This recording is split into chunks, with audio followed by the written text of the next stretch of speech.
I had this idea of doing a line distribution video for the Queen's remixes of Rue songs from season finales, a trend that began with All Stars 2, but when I ended up listening to all the songs, I realized that it's really cut and dry and obvious who sings what, and for the most part there is no layering of different vocals, nor harmonizing between the queens, and no more than one queen singing at the same time. It's a little different with the girl group challenges they had done, but that will be discussed at the end. What I wanted to do today is look at how much time each queen got on each remix, compare it amongst all the queens, actual value of time-wise first, and then percentage-wise per each song, just to see who had the most time and if the set times, in hindsight, foreshadowed certain things. I mentioned that we will be looking at percentages as well, solely because Reggie Wrote You is the longest song of all 6, and the rest are all mostly between 3 and 3.5 minutes, whereas it is around 5 minutes. I will also exclude Rue's parts of the songs when calculating the percentages, or the parts where nobody sings anything, just because on one hand Rue records 8 words for each song and his producers make 3 to 4 minute tracks from those, while on the other, the parts when nobody sings or raps or talks or screams or whatever are quite negligible. While going through these songs, I will also comment on some of the verses and give notes when needed, and if certain things from the songs have to be shown off to avoid copyright strikes or demonetization, even though it's properly used under the terms of use, I will, to my best ability, give you these excerpts. The first song, of course, is the Reggie Wrote You remix from All Stars 2, the one that started it all, and maybe the best one. Well, maybe it would have been the best one had Roxy been given a little more production on her voice and just some direction when recording in the studio. All the other girls got really interesting vocal production, whether it's layering same vocal tracks, making vocals fade out at the end of certain lines, or the D to the E to the T to the O to the Hold It, and that like sudden pitch drop in Detox's Hold It. Minus the girls' verses, the rest of the track is just very repetitive and could have benefited from the girls also lending their vocals to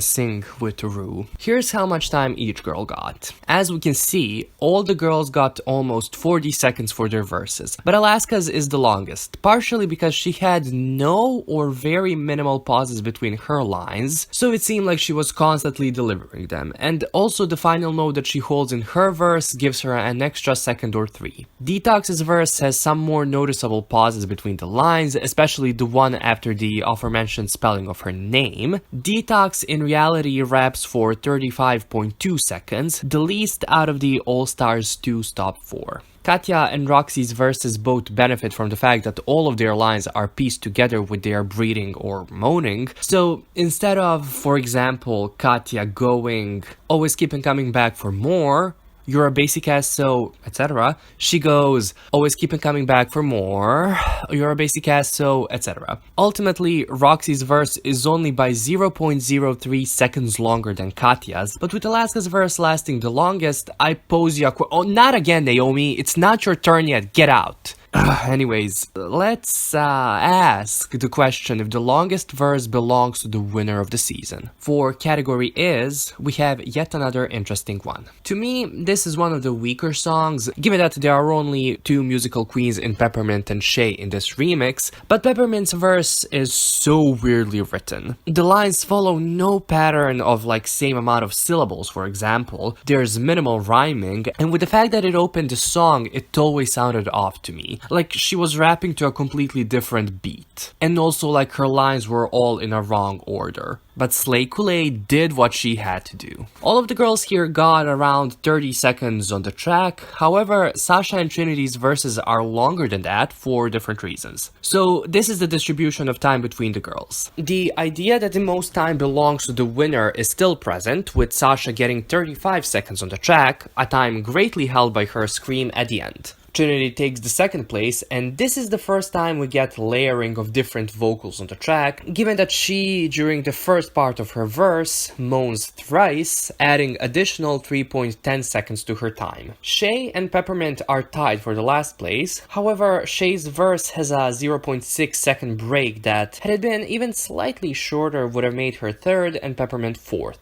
Interesting to note here is also that the queens with the lowest amount of time directly lost to the queen with the most time. Kitty Girl, the song that I think is the best out of the finale songs, is up next. Now, why do I think so? Well, for one, each girl has a verse of 8 lines, where each line is divided into the first and second part that have the same amount of syllables, or one is a syllable longer than the other, so the song flows well and sounds cohesive. Only Kennedy's verse is a little off with this, but it's still not catastrophically bad. Each girl also got good vocal production, and in the outro of the song, all got a line that's either 10 syllables or just around that, so 9 or 11, so you basically have decasyllables which are used in sonnets. The lines don't follow the iambic pentameter, and I don't think the queens were even told that the final lines have to be around 10 syllables, but it's interesting to note how much that brings to the song. This is the distribution of time. Kennedy's time is the shortest because of clear pauses between these lines. Shangela has a layered hey in her verse that adds a little extra time, while Trixie in her closing line, in a high-heeled shoe when you walk on through, she does like a moan or an exhale at the end. Her time on the track is 20 seconds, and she, just like on All Stars 3, wins here. Interestingly enough, with their closing lines, the queens sing them in order of the votes they got from the eliminated queens. Kennedy first, then Trixie, then Bibi, and then Shangela. American is a song that I have not heard until I started working on this video. It's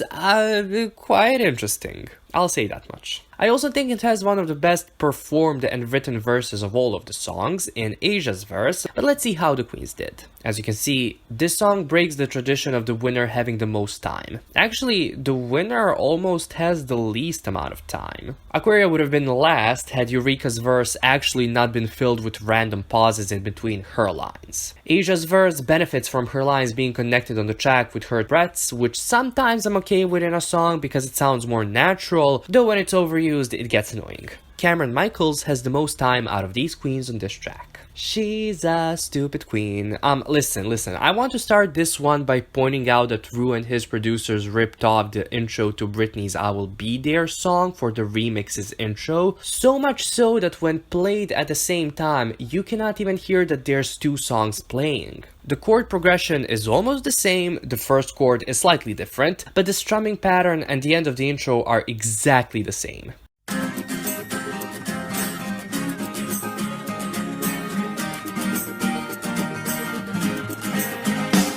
So, Super Queen has a very tight distribution of time. Each queen got around 20 seconds of time for their verses and then 3-ish seconds for their closing lines. Here, the winner, or rather winners, of the season don't have the most time on the track. Monique Hart does. Trinity has actually the least amount of time, but still the difference between them is half a second. During Naomi's verse, we can hear someone sing the word Super Queen, and at first I thought that was Naomi, but it's actually Rue, so her time stays the way it is. I have to give props to Monique for singing lower in her verse, but at the same time singing a harmony in her falsetto voice, making her verse sound dark and mysterious and kind of witchy, and also being the only queen that harmonized with herself and had 2 layers of vocals on her track. 2 different layers of vocals for that matter. Justice for Monique. Queens Everywhere is the last song we will be examining, and with 5 girls here but the same 3 to 3.5 minute song format, each girl gets, percentage-wise, the least amount of time compared to the rest. Firstly, Silky, Vanessa, and Devi got the second part of the song, where they all had a part in the outro, so of course they got more time than Akira and Brooke. The winner of the season doesn't have the most amount of time here, Vanessa does. Vanessa's time on this track is heavily held by the fact that she ends the song, and at the same time, after her verse, she gets her tagline of Miss Vanjie or just Vanjie repeated a couple of times. Similarly to her, Evie's cackle is repeated for a while after her verse, so she gets that extra boost. Silky's verse without the talking part at the end is the shortest one actually, but then she screams twirl a couple of times and lands third here, like she did in the season, funnily enough. Now, of course, Alaska got the most amount of time as a whole with 40.47 seconds, but since the song is the longest, let's see who has the most amount of time amongst the rest of the songs. Here, the most amount of time is Sasha's, where she clocks 35 seconds in category is, and the least amount of time in all of the songs belongs to Kennedy in Kitty Girls with 17.33 seconds. However, if we look at the percentages, things change a little. Sasha and Cameron top Alaska, whereas the season 11 queens make up the bottom 5 of the list. If we exclude them, Shay and Peppermint's Season 9 verses are the lowest. We could, for example, sum up the times of the top 4 queens, divide them by 4 and then multiply by 5, count the result of all of that as 100%, and then calculate each queen's percentage in order to assume their percentage in a top 5 scenario, but that would be too much work for something not that important. Not that any of this is important really, but yeah, you get what I mean. As I've said, I was thinking of doing the same thing for the 2 girl group main challenges on All Stars 3 and 4, but those I don't think are as memorable as these 6 songs. I might do like a line distribution video for the 2 Kitty Girl songs, just because all 10 queens actually sing there, and it's interesting to see a certain queen carry most of the winning tune but then end up in the bottom 3 over somebody who sang gibberish. But I might not even do that if people don't want me to. I'm a queen for the people. But there is something coming soon. Something I know everyone wants, and I think the response will be to the max.